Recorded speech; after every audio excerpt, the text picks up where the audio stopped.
ভাই রে ভাই, সুরভি আপু নাহিদকে নিয়ে কিছু গুরুত্বপূর্ণ কথা বলেছেন। কথাগুলো অবশ্যই মনোযোগ দিয়ে শুনে যাবেন এবং ভিডিওটা ভালো লাগলে বেশি বেশি করে শেয়ার করবেন।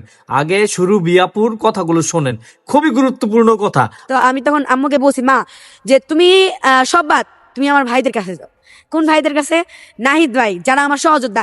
আজকে যদি আমি প্রশ্ন করি, ভাই আপনি যে রূপায়ণটারে এত এত বড় মানে এত বড় বড় গাড়ি করে ঘুরেন, রূপায়ণটারে আপনি ওখানে আসেন, আপনার কাছে প্রশ্ন, আপনি কি আমার সহযোদ্ধা ছিলেন না?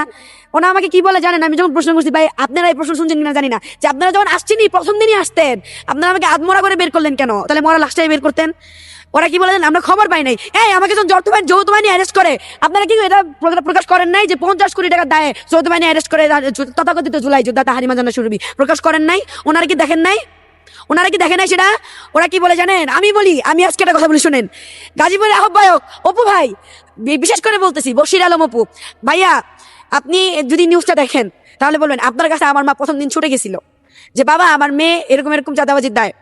আমি বলি, এই মামলাটা যখন হয় প্রথমেই আমি ভাইয়াকে যে ইনফর্ম করছিলাম, ওই যে ছাত্র শক্তির গাজীপুরের আহ্বায়ক, যে ভাইয়া যে আমার এরকম এরকম একটা মিথ্যা মামলা দিচ্ছেন, এই মামলা কিছুই না, জুলাই যোদ্ধাদের এরকম অনেক মামলা হয়, এরকম বলছে।